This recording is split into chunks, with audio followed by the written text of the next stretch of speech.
বলবো কিন্তু একটু অন্যরকম।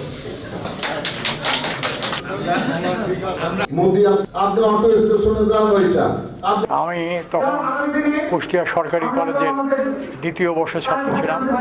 তো ওই সময় কুষ্টিয়া মুক্ত দিবস 11ই ডিসেম্বর আমি আমার অন্যান্য মুক্তিযোদ্ধা সহকর্মীদের নিয়ে আমরা কুষ্টিয়া স্টেডিয়াম সহ দর্শন এলাকায় ভারতীয় সেনাবাহিনী প্লাস আমাদের মুক্তিবাহিনী আর খান সেনাদের মধ্যে যুদ্ধ হয় এবং এই যুদ্ধে পাক হানাদার বাহিনী সম্পূর্ণভাবে পরাজিত হয়। ভারতীয় সেনাবাহিনী কিন্তু জওয়ান আহত নিহত হয় এবং পরবর্তীকালে 11ই ডিসেম্বর কুষ্টিয়া সম্পূর্ণভাবে শত্রুমুক্ত হয়। 71 সালের স্বাধীনতায় যুদ্ধের মূল ছিল যে আমরা একটা সুন্দর সোনার বাংলা তৈরি করব, সেটা আমরা হতে পারিনি। পরবর্তীকালে 5ই আগস্টের 24শে ছাত্র জনতার আন্দোলনে যে বৈষম্য বিরোধী ছাত্র আন্দোলন, আমরা 11 তারিখে বহু রক্ত দিয়ে আমরা এই কুষ্টিয়া মুক্ত করেছিলাম। আপনার হয়তো একটা স্মৃতির কথা মনে নেই, এখানে কয়েকটা ট্যাঙ্ক করেছিল, প্লেন বিধ্বস্ত হয়েছিল, তার স্মৃতি হিসাবে চোরহাস যে যুদ্ধ হয়েছিল সেই তার এই যে ট্যাঙ্ক প্লেন এটা আমাদের সময় করা হয়েছিল। আজকে একটা কথা, শহীদ প্রেসিডেন্ট জিয়া রহমান গণতন্ত্র ফিরিয়ে এনেছিলেন। আমাদের প্রিয় নেত্রী বেগম খালেদা জিয়া আপসী নেতৃত্ব দিয়ে এরশাদের হাত থেকে গণতন্ত্র বাঁচিয়েছিলেন।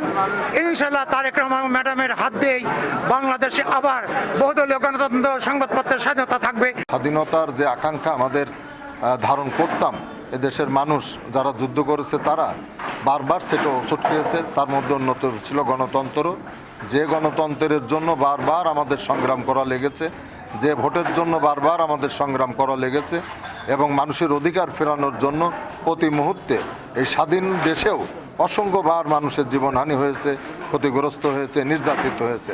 আমাদের প্রত্যাশা আজকে নতুনভাবে আবার জুলাই আগস্টের বিপ্লবের মাধ্যমে আমাদের তরুণ প্রজন্ম এদেশের মানুষের সমর্থন নিয়ে যে অর্জনটা করেছে, 71, 90 এবং এই 24শে জুলাই আগস্টের এই সমস্ত তিনটের আকাঙ্ক্ষা, মানুষের অধিকার, গণতন্ত্র, মৌলিক অধিকার, ভাত ও ভোটের অধিকার, এই সমস্ত বিষয় যেন আগামীতে অর্জিত হয়, তার জন্য আমাদের জনগোষ্ঠীর প্রতি আহ্বান, আমরা নিজেরা সচেষ্ট হব। মহান মুক্তিযুদ্ধের আমাদের বীর মুক্তিযোদ্ধারা যুদ্ধ করে যে দেশ স্বাধীন করেছেন, তারই অংশ হিসাবে আপনারা জানেন 11ই ডিসেম্বর কুষ্টিয়া হানাদার মুক্ত হয় এবং আমরা কুষ্টিয়াকে মানুষকে স্বাধীনতার স্বাদ আমরা উপহার দিতে পেরেছিলাম।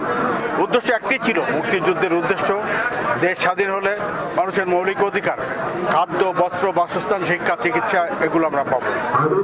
সরকারের বিরুদ্ধে স্বাধীনভাবে মত প্রকাশ করতে পারবো, কথা বলতে পারবো, বাক স্বাধীনতা নিশ্চিত হবে। সরকার আমার কথা না শুনলে সরকারকে আমরা ভোটের মাধ্যমে পরিবর্তন করতে পারবো। দুর্ভাগ্য বিষয় এত জীবন বাজি রেখে আমরা মুক্তিযুদ্ধে অংশগ্রহণ করলাম, দেশ স্বাধীন হলাম, কিন্তু আমাদের সেই স্বাধীনতার সেই একটি শর্তও পূরণ হয়নি। বাক স্বাধীনতা আমরা ফিরে পাইনি, গণতন্ত্র ফিরে পাইনি, ভোটের অধিকার ফিরে পাইনি। যেমন শেখ মুজিব রহমান সে নিজেও বহুদলীয় গণতন্ত্র হত্যা করে একদলীয় বাকশাল ব্যবস্থা কায়েম করেছিলেন, ভোটের অধিকার কেড়ে নিয়েছিলেন। ঠিক তেমনি তার কন্যা শেখ হাসিনা 2008 সালের পর ক্ষমতায় এসে তিনিও যে আমাদের যে একটা ভোটের ব্যবস্থা ছিল, দেশনেত্রী বেগম খালেদা জিয়া তার সরকারের সময় তত্ত্বাবধায়ক সরকার ব্যবস্থা কায়েম করেছিলেন এবং মানুষের নিরপেক্ষ ভোটের যে নিশ্চয়তা তিনি দিয়েছিলেন।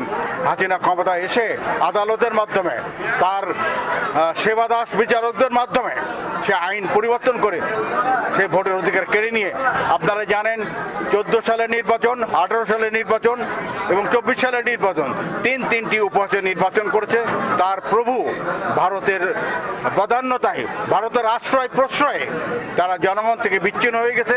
তার আপনারা চূড়ান্ত প্রতিফলন আপনারা দেখলেন যে 24 সালের ছাত্র জনতার যে আন্দোলন, বৈষম্য বিরোধী ছাত্র আন্দোলন, সেই আন্দোলনে জনগণ শরিক হলে এই সরকার যে ভোটের অধিকার কেড়ে নিয়েছে, বাক স্বাধীনতা কেড়ে নিয়েছে, মানুষের মৌলিক অধিকার কেড়ে নিয়েছে, দ্রব্যমূল্যর মানে আকাশচুম্বী মূল্য বৃদ্ধির কারণে জনগণ স্বতঃস্ফূর্তভাবে আন্দোলনে অংশগ্রহণ করে চূড়ান্ত পর্যায়ে গণ অভ্যুত্থানের রূপ দিয়ে এই সরকারের পতন ঘটিয়েছে।